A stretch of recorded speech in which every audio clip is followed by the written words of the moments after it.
నువ్వే కూరని ఇంకా బాగా ఎవరు కాదు ఇక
చెక్కల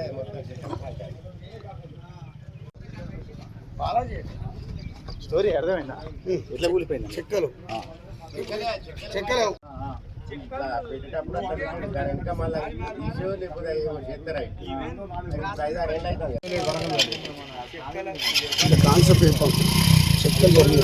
ఆగస్టు నెలలో తెలంగాణ రాష్ట్ర ప్రభుత్వం ఎంతో ఆర్భాటంగా ప్రారంభించిన ఈ రెండు ఉమ్మడి జిల్లాలు వరంగల్ కరీంనగర్ జిల్లాను కలుపుతూ నిర్మించదలపెట్టిన ఈ మానేరుపై వంతెన ఆ రోజున్న ఎమ్మెల్యే ప్రస్తుత జడ్పీ చైర్మన్ ఎంతో గొప్పలు చెప్పుకొని 24 నెలలను ఈ బంగారు తెలంగాణనే మీ కళ నెరవేరుస్తాం ఎన్నో సంవత్సరాల కళ నెరవేరుస్తామని గొప్పలు చెప్పుకోవడం జరిగింది. ఆ రోజు నుంచి ఎప్పుడైతే పనులు మొదలుపెట్టారో కాంట్రాక్టర్ను భయభ్రాంతులు చేసి వాళ్ళ కమిషన్ల కొరకే చూసిరు తప్ప వర్క్లో నాణ్యత ఉందా లేదా, వర్క్ తొందరగా అవుతుందా లేదా, పనుల జాప్యం అవుతుందా అనేది కూడా గాలికి వదిలేసి కేవలం వాళ్ళ సొంత లాభాల కోసం ఇక్కడున్న స్థానిక టీఆర్ఎస్ నాయకత్వం కానీ మంత్రిలో ఉన్న టీఆర్ఎస్ నాయకులు కానీ కళ్ళు మూసుకొని కాంట్రాక్టర్ను బెదిరించి చేసి వాళ్ళు ఏదైతే లాభాలు ఆర్జించారో అప్పుడు కాంట్రాక్టర్ నాణ్యత లేకుండా తనకి ఇష్టం వచ్చినట్టు వర్క్ చేయడం జరిగింది. దాని నిదర్శనమే ఇది. దీనివల్ల ఈ యొక్క ప్రజాధనం ఎంతో దుర్వినియోగం ఉంది. కావున ఆ సదర్ కాంట్రాక్టర్ 48 కోట్లు మరియు 2023లో 11 కోట్లతో కూడా మళ్ళా రీటెండర్ చేసి ఎస్టిమేట్ పెంచడం జరిగింది. ఈ ఎన్ని కోట్ల రూపాయలు మానేరు నదిలో కలిపి నాశనం చేశారు. కాబట్టి చట్టరీత్యా కాంట్రాక్టర్ పైన మరియు ఇక్కడ ఉన్న నాయకత్వం పైన కూడా కఠినంగా చర్యలు తీసుకోవాలని కాంగ్రెస్ పార్టీ తరఫున డిమాండ్ చేస్తాం. చెప్పండి.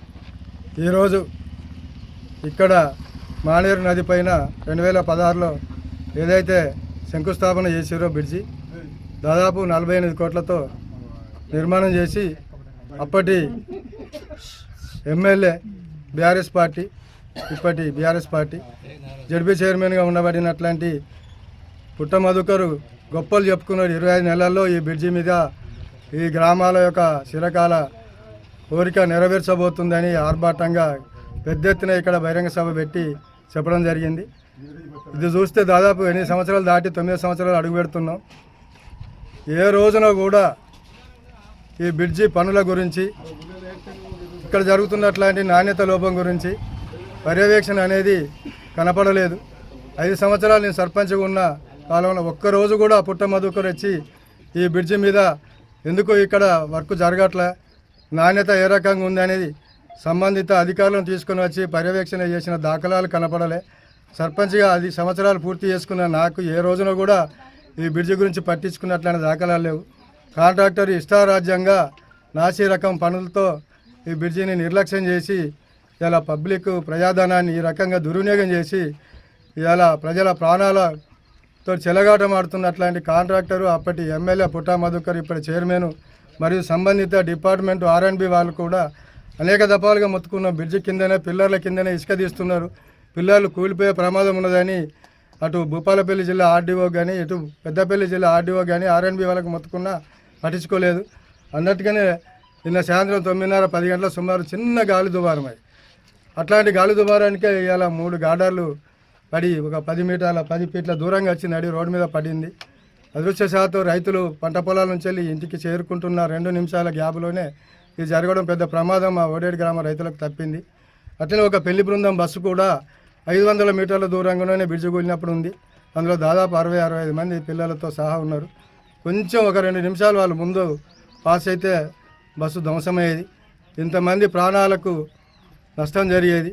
ఇట్లాంటి దుర్మార్గమైనట్లాంటి గత పాలకులు చేసినట్లాంటి నిర్లక్ష్యం సంబంధిత కాంట్రాక్టరు సంబంధిత R&B డిపార్ట్మెంటు పూర్తి బాధ్యత వహించాలని మా ప్రభుత్వాన్ని విజ్ఞప్తి చేస్తూ మా శ్రీధరబాబు గారు మంత్రివర్యులుగా ఉన్నారు కనుక అభివృద్ధి ధ్యేయంగా ప్రజాపాలన మన భాగం అని ఏదైతే మనం 4 నెలల నుంచి ప్రజా ఆదరణ పొంది అభివృద్ధికి కంకణం కట్టుకున్నామో ఇట్లాంటి అభివృద్ధి నిర్లక్ష్యము క్రిమినల్స్ను ఎత్తికోశాన వదిలిపెట్టకుండా వాళ్ళపై చట్టపరంగా చర్యలు తీసుకోవాలని మా మంత్రి గారిని మా ఊడు గ్రామం తరపున విజ్ఞప్తి చేస్తూ వారిపైన చట్టరీత్యా చర్యలు తీసుకోవాలని